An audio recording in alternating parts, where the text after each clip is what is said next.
Everyone. तो आज हम लोग चर्चा करेंगे क्लास 10th के बारे में ह्यूमन डाइजेस्टिव सिस्टम की। पिछले क्लास में हम लोगों ने चर्चा की थी अमीबा और पैरामीशियम में होलोजोइक न्यूट्रिशन। तो ह्यूमंस में भी होलोजोइक न्यूट्रिशन की नीड होता है। इसमें क्या होता है कि इसमें जो न्यूट्रिशन होता है, जो न्यूट्रिशन के लिए जो अंदर जो डाइजेशन प्रोसेस होता है, उसके लिए इसके अंदर एक well developed and well defined digestive system होता है, जिसे हम लोग एलिमेंट्री कैनाल्स भी कहते हैं, जिसका आपको फिगर यहाँ सामने दिखाया गया है। ये आपको ओरल कैविटी यानी कि माउथ से लेकर के एनस तक होता है। ये माउथ से एनस तक ये कंटिन्यूअस एक पाइप होता है।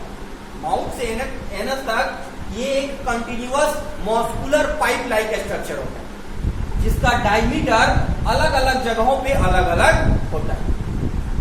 अलग अलग जगहों पे इसका डायमीटर अलग अलग होता है और वहां पे ये अलग अलग फंक्शन के लिए रिस्पॉन्सिबल होता है। अलग अलग डाइजेस्टिव फंक्शन इसके अलग अलग पार्ट्स में संपन्न होते हैं।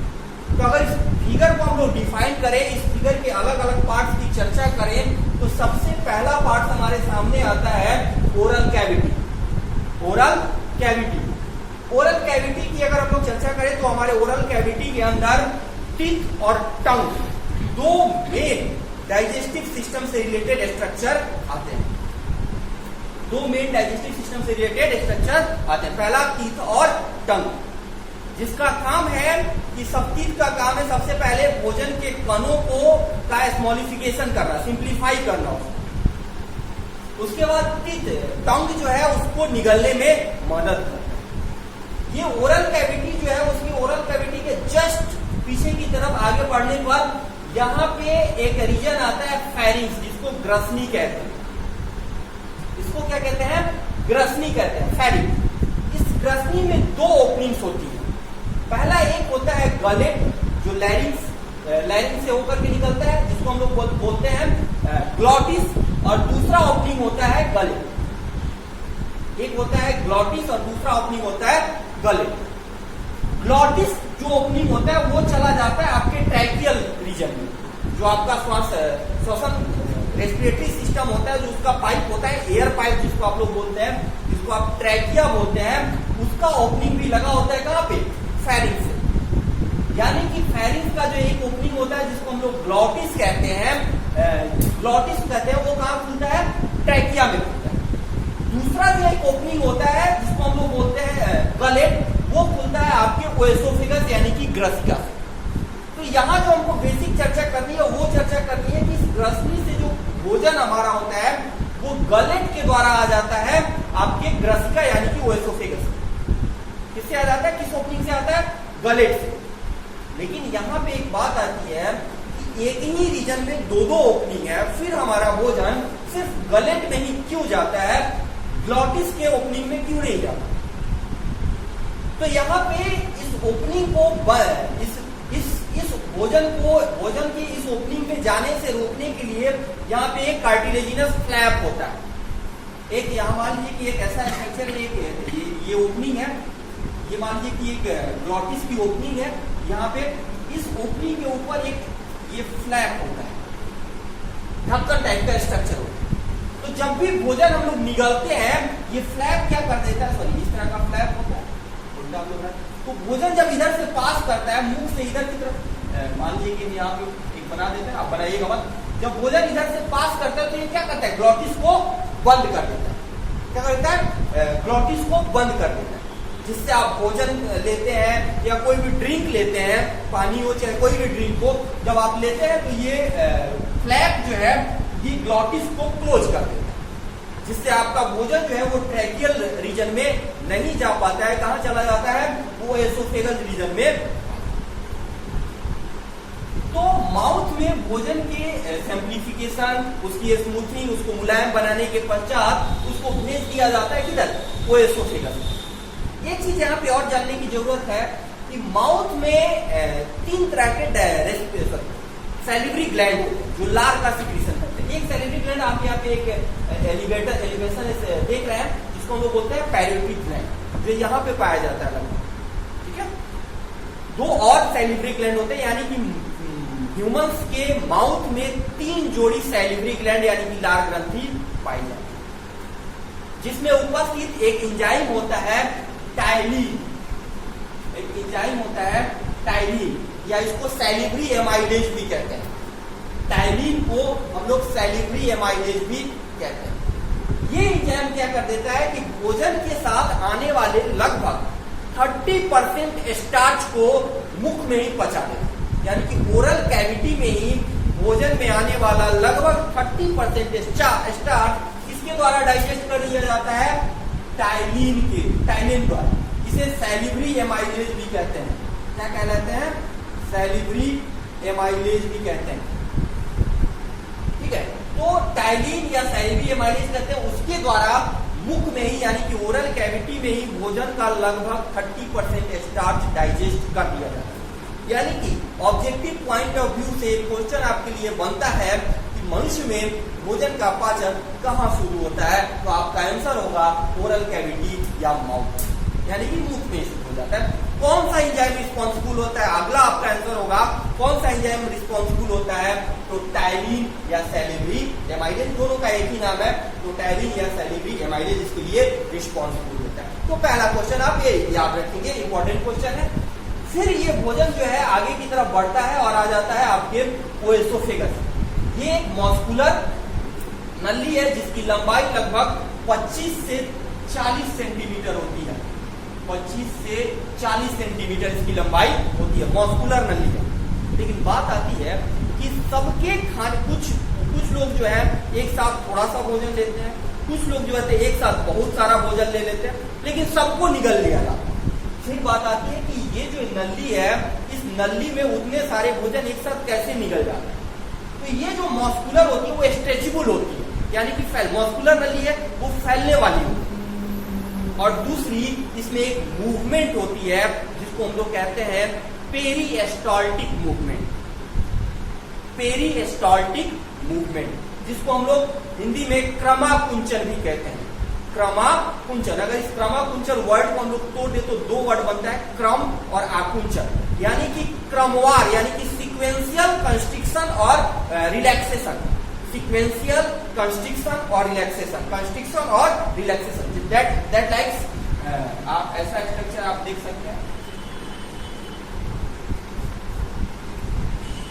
यानी कि जब भोजन इस रीजन से पास कर रहा होता है, आपके भोजन करने के समय जब आपका फूड इस ग्रसिका से होकर पास कर रहा होता है, उस समय कुछ इस तरह का स्ट्रक्चर आपके ओएसोफेगस में बन जाता है।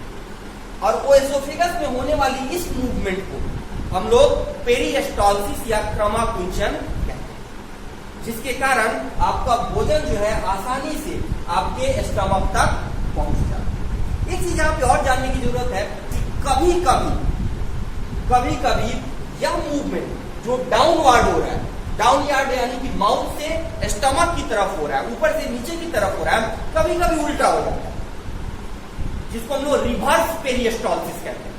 क्या कहते हैं? रिवर्स पेरिस्टाल्सिस, यानी कि उल्टा क्रमाकुंचन। नॉर्मल स्टेज में, ये नॉर्मल वे में ये ऊपर से नीचे की तरफ होता है, जिसको हम लोग क्रमाकुंचन कहते हैं।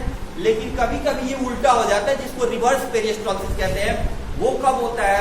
जब आपका वोमाइट सेंटर एक्टिव हो जाता है। इस केस में आपका भोजन जो है उल्टा, यानी कि स्टमक से माउथ में आ जाता है, जिसको हम वोमिटिंग कहते हैं। क्या कहते हैं? वोमिटिंग कहते हैं। तो वो अलग प्रोसेस है। बस ये जानना था कि कभी कभी ये प्रोसेस उल्टा भी हो जाता है, तो आपका भोजन पेट से माउथ में आ जाता है। लेकिन नॉर्मल वे में जब आप खाना खा रहे होते हैं, ये ऊपर से नीचे की तरफ भोजन को लेके आता है। और इस ग्रसिका में होने वाले इस मूवमेंट को, इस गति को हम लोग कहते हैं क्रमाकुंचन या पेरिस्टाल्सिस, जिसके द्वारा आपका भोजन जो होता है वो बोलस के रूप में, यानी कि गोला के रूप में आपके आमाशय तक। तो अब हमारे एलिमेंट्री कैनाल का अगला स्ट्रक्चर जो है वो है स्टमक, यानी कि आमाशय। 2 की चर्चा हम लोग कर चुके हैं, आपको ओरल कैविटी, फेरिंक्स और ओएसोफेगस यानी कि ग्रसिका। तीसरा स्ट्रक्चर है हमारा आमाशय यानी कि स्टमक। इसका जो शेप होता है एनसीईआरटी के अनुसार ये जे शेप होता है। इंग्लिश का एक लेटर होता है जे शेप होता है।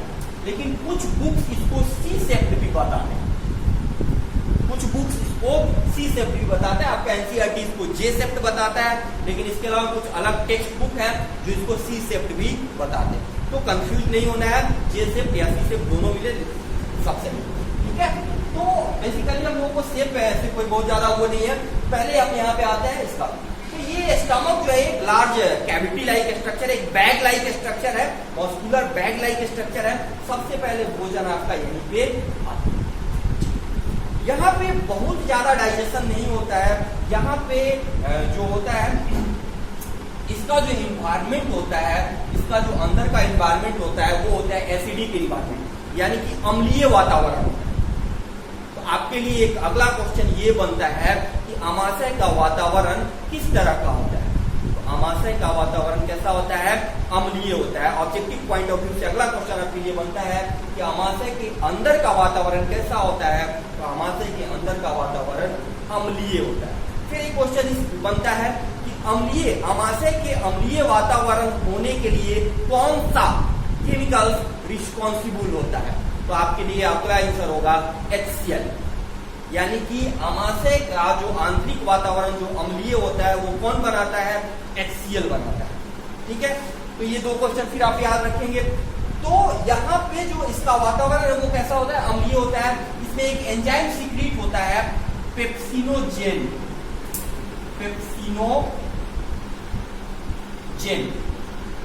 तो पेप्सिनोजेन जब सीक्रेट होता है, जब निकलता है भोजन के पार्टिकल से निकलता है, तो उस समय वो इनएक्टिव होता है, यानी कि असक्रिय होता है। जब असक्रिय होता है तो उसके साथ एक वर्ड जुड़ा होता है जेन, ठीक है।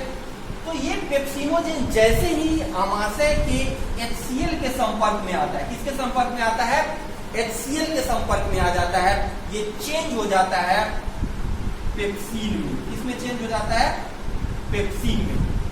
तो ये होता है आपका इनएक्टिव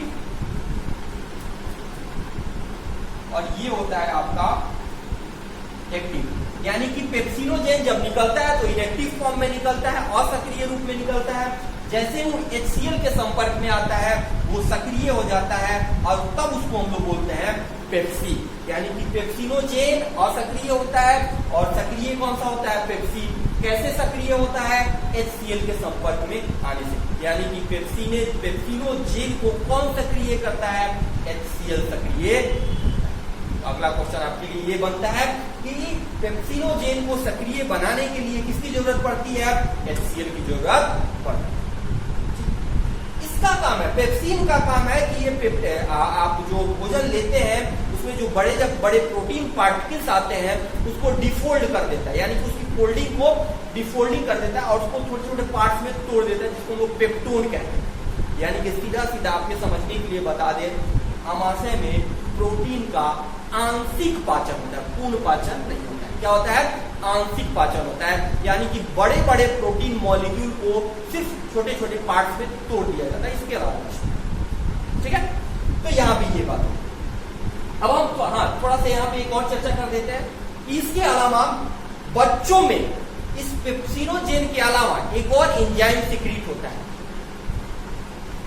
एक और एंजाइम सीक्रेट होता है जिसको हम लोग कहते हैं रेनिन, जो बच्चों के मिल्क प्रोटीन के डाइजेशन के लिए जरूरी होता है। नॉर्मल एडल्ट में वो बहुत कम सक्रिय सीक्रेट होता है या नहीं होता है, लेकिन छोटे बच्चे जो होते हैं जिनका पोषण जो सिर्फ मिल्क पे डिपेंड होता है, तो मिल्क प्रोटीन को डाइजेस्ट करने के लिए इसमें एक और एंजाइम सीक्रेट होता है जिसको हम लोग कहते हैं रेनिन। क्या कहते हैं, रेनिन। मिल्क प्रोटीन के लिए, ठीक है। तो ये रेनिन जो है वो मिल्क प्रोटीन को डाइजेस्ट करता है सिर्फ बच्चों को, ठीक है। तो ये यहाँ पे थोड़ी सी चर्चा हो गई। आगे हम लोग जब डिटेल में चर्चा करेंगे फिर बहुत सारी चर्चा इस पे होगी। अभी हम लोग सिर्फ इसको समझते जा रहे हैं, आप एक ओवरव्यू की तरफ ले रहे हैं। फिर जब हम लोग आगे बढ़ते हैं तो हमारा यहाँ पे शुरू होता है स्मॉल इंटेस्टिन, स्टमक के आगे शुरू होता है स्मॉल इंटेस्टिन। यहाँ पे थोड़ी चीज और बता दें, वो एसोफेगस और ये वो एसोफेगस का स्टमक में ओपनिंग और स्टमक का स्मॉल इंटेस्टाइन में जो ओपनिंग होता है वो भी एक ढक्कन से घिरा होता है। किससे घिरा होता है? ढक्कन से घिरा होता है। ढक्कन को स्फिंक्टर भी आप बोल सकते हैं, यानी कि दरवाजा से घिरा होता है। ठीक है, दरवाजा। यहाँ पे भी एक दरवाजा होता है और यहाँ पे भी एक दरवाजा होता है। यहाँ पे जो दरवाजा होता है इसको हम लोग बोलते हैं कार्डियक स्फिंक्टर। क्या बोलते हैं? Cardiac sphincter. जबकि यहाँ पे जो एक दरवाजा होता है उसको हम लोग बोलते हैं पाइलोरिक स्फिंक्टर। क्या बोलते हैं? Pyloric sphincter. ये थोड़ी सी चर्चा। आगे हम लोग जब बढ़ते हैं तो आते हैं हम लोग स्मॉल इंटेस्टाइन में। स्मॉल इंटेस्टाइन का जो लेंथ होता है वो सबसे एलिमेंट्री कैनाल का सबसे बड़ा पार्ट होता है आपका स्मॉल इंटेस्टाइन, सबसे बड़ा। इसका जो लेंथ होता है वो लगभग 3 से 4 मीटर होता है। पूरे एलिमेंट्री कैनाल का जो लेंथ होता है वो 6 से 8 मीटर के आसपास होता है, जिसमें सिर्फ स्मॉल इंटेस्टाइन का जो लेंथ होता है वो 3 से 4 मीटर के आसपास होता है। और इसका डायमीटर जो होता है, इसकी डायमीटर की अगर चर्चा करें तो इसका डायमीटर जो होता है वो 2 से 4.4 2 to 4.4 यानी कि 2 से 4.5 सेंटीमीटर होता है। स्मॉल इंटेस्टाइन का जो डायमीटर होता है वो 2 से 4.5 सेंटीमीटर होता है। आप कहीं पे लिख नोट कर सकते हैं 2 से 4.5 सेंटीमीटर डायमीटर। इसको व्यास आप लोग कहते हैं हिंदी में, ऑफ स्मॉल इंटेस्टाइन, यानी कि छोटी आंत का व्यास। छोटी आंत का व्यास कितना होता है? 2 से 4.5 सेंटीमीटर। ठीक है।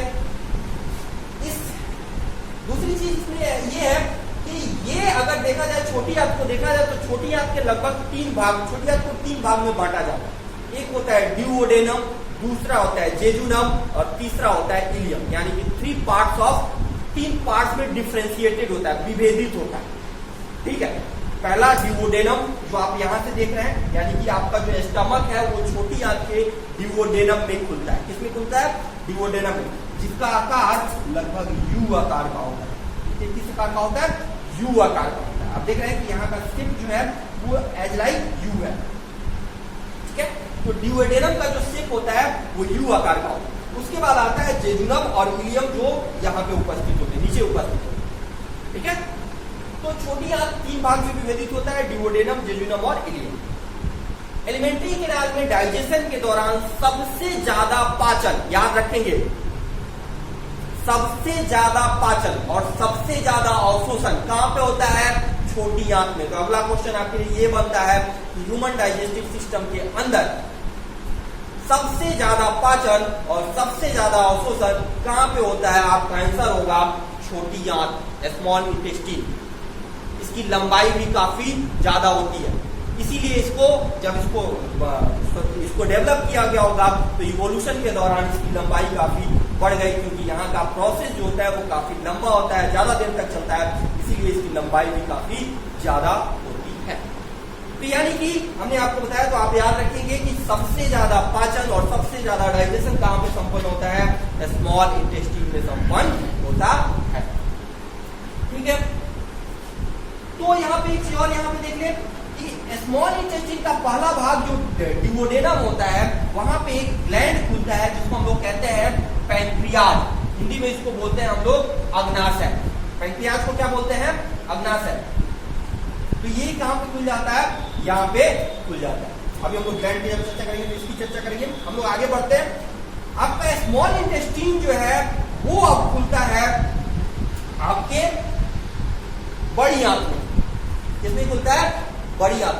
एक चीज यहाँ पे क्वेश्चन बच्चों के दिमाग में आता है कि छोटी आंत और बड़ी आंत क्यों कहा जाता है? क्यों इसे छोटी आंत कहा जाता है और क्यों इसे बड़ी आंत कहा जाता है? जबकि अगर लंबाई देखें तो छोटी आंत की लंबाई जो होती है वो बड़ी आंत की अपेक्षा ज्यादा होती है। छोटी आंत की लंबाई 3 से 4 मीटर के आसपास होती है, जबकि बड़ी आंत की लंबाई सिर्फ 1.5 मीटर होती है। फिर भी इसको बड़ी आंत कहा जाता है, इसको छोटी आंत कहा जाता है। ऐसा क्यों होता है? तो छोटी आंत का डायमीटर अभी हमने कहा कि 2 से 4.5 सेंटीमीटर होता है। लेकिन बड़ी आंत का डायमीटर यानी कि बड़ी आंत का व्यास जो होता है वो 4 से 6 सेंटीमीटर होता है। आप फिगर में भी देख सकते हैं कि इसकी मोटाई कितनी है, इसका व्यास कितना है और इसका व्यास कितना। तो बड़ी आंत का व्यास ज्यादा होने के कारण, उसका डायमीटर ज्यादा होने के कारण इसको लार्ज इंटेस्टीन यानी कि बड़ी आंत और इसको स्मॉल इंटेस्टीन यानी कि छोटी आंत कहा जाता है। तो बड़ी आंत और छोटी आंत लंबाई से रिलेटेड नहीं किया जाता है, किससे रिलेटेड किया जाता है, उसके व्यास से रिलेटेड किया जाता है। तो अगर ये क्वेश्चन पूछे कि बड़ी आंत को बड़ी आंत क्यों कहा जाता है, क्योंकि उसका व्यास छोटी आंत से ज्यादा होता है। ठीक है, क्या याद रखेंगे कि बड़ी आंत का व्यास छोटी आंत से ज्यादा होता है। अगर लंबाई कहे तो बड़ी आंत की लंबाई छोटी आंत से कम होती है। लंबाई किसकी अधिक होती है, छोटी आंत की। ठीक है, लेकिन व्यास छोटी आंत का कम होता है और बड़ी आंत का ज्यादा होता है। बड़ी आंत का व्यास जो होता है, ये छोटी आंत का व्यास 2 से 4.5 सेंटीमीटर हो गया। बड़ी आंत का व्यास जो होता है वो आपको 4 से 6 सेंटीमीटर व्यास होता है। ठीक है, इसीलिए इसको बड़ी आंत। बड़ी आंत में कोई डाइजेशन नहीं होता। यहाँ पे कुछ ड्रग्स और कुछ वाटर का जो होता है वो एब्जॉर्प्शन होता है। कुछ मेडिसिन जो आप लोग लेते हैं उसका, कुछ वाटर मॉलिक्यूल जो एक्स्ट्रा वाटर हो जाता है, जो एक्स्ट्रा वाटर बच जाते हैं उनका अवशोषण होता है। ठीक है, और फाइनली इस जो अनवांटेड मटेरियल्स बन जाते हैं उनको मल में रूपांतरित कर दिया जाता है। इसके 3 भाग होते हैं। पहला सीकम, जिसको अंधनाल कहते हैं। दूसरा सबसे बड़ा भाग। एक क्वेश्चन और यहाँ पे आपके लिए बनता है कि बड़ी आंत का सबसे बड़ा भाग कौन होता है, तो आप कहेंगे कि बड़ी आंत का सबसे बड़ा भाग बृहद्रांत, इसीलिए इसको बृह बोला जाता है।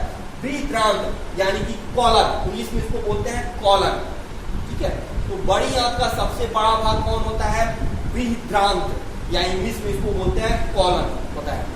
इसके 3 रीजन भाग होते हैं। पहला एसेंडिंग कॉलन, एसेंडिंग मतलब अवरोही, अवरोही मतलब नीचे से ऊपर की तरफ जो जा रहा है। फिर ट्रांसवर्स कॉलन, फिर ट्रांसवर्स कॉलन यानी कि क्षैतिज बृहदांत, और फिर डिसेंडिंग कॉलन, डिसेंडिंग कॉलन जो ऊपर से नीचे की तरफ आ रहा है। डिसेंडिंग कॉलन यानी कि अवरोही बृहदांत, ऊपर से नीचे की तरफ। और तीसरा जो रीजन होता है वो होता है रेक्टम, यानी कि बड़ी आंत के भी 3 भाग होते हैं। सीकम यानी कि अंतनाल, कॉलन यानी कि बृहद्रांत, और तीसरा रेक्टम यानी कि मलाशय। और सबसे बड़ा भाग कौन, तो बड़ी आंत का सबसे बड़ा भाग कौन, तो कॉलन यानी कि बृहद्रांत। ठीक है, याद रखिएगा। तो हमने इसमें आपको बताया कि बहुत ज्यादा इसमें डाइजेशन नहीं होता है। इसमें सिर्फ ड्रग्स यानी कि जो मेडिसिन आप लोग लेते हैं उसका अवशोषण होता है, कुछ वाटर जो एक्स्ट्रा हो जाते हैं उनका अवशोषण होता है, और जो अनवांटेड मटेरियल्स बच जाते हैं, अनडाइजेस्टेड फूड प्रोडक्ट्स बच जाते हैं, उनको मल में रूपांतरित किया जाता है। आपका जो मलाशय होता है ये मल को स्टोर करता है तब तक जब तक कि सिग्नल, डिस्चार्जिंग सिग्नल ना आ जाए। जब तक उस मल को डिस्चार्ज करने का सिग्नल ना आ जाए तब तक वो मल को स्टोर करके रखता है, इसीलिए इसको मलाशय कहा जाता है। आशय मतलब होता है घर जहां कोई रहता है, और मल, तो मल का आशय यानी कि वह रीजन जहां पे मल यानी कि आपका जो विष्ट होता है वो मौजूद होता है। ठीक है, और फाइनली जो सबसे लास्ट होता है वो होता है एनस, जिसको गुदा या मल द्वार भी कहते हैं, जहां से मल को डिस्चार्ज कर दिया जाता है। क्या किया जाता है, डिस्चार्ज कर दिया जाता है। ठीक है, तो फिर एक बार हम लोग फिर यहाँ पे देखते हैं कि पहला हो गया आपका ओरल कैविटी से लेकर के एनस तक जो होता है वो होता है आपका एलिमेंट्री केनाल, जिसकी टोटल लंबाई 6 से 9 मीटर के आसपास होती है। आपको आप देखिए ये सारा रीजन होता है, ये आपका पूरा एलिमेंट्री केनाल हो गया। एलिमेंट्री केनाल से एलिमेंट्री केनाल और कुछ डाइजेस्टिव ग्लैंड को मिला करके बोला जाता है डाइजेस्टिव सिस्टम। तो इसकी चर्चा हम लोगों ने की एलिमेंट्री केनाल की, लेकिन इसके अलावा हम लोगों ने 2 चीज की चर्चा अभी नहीं की, यहाँ लीवर की, पैंक्रियाज की, और यहाँ पे गॉल ब्लैडर की।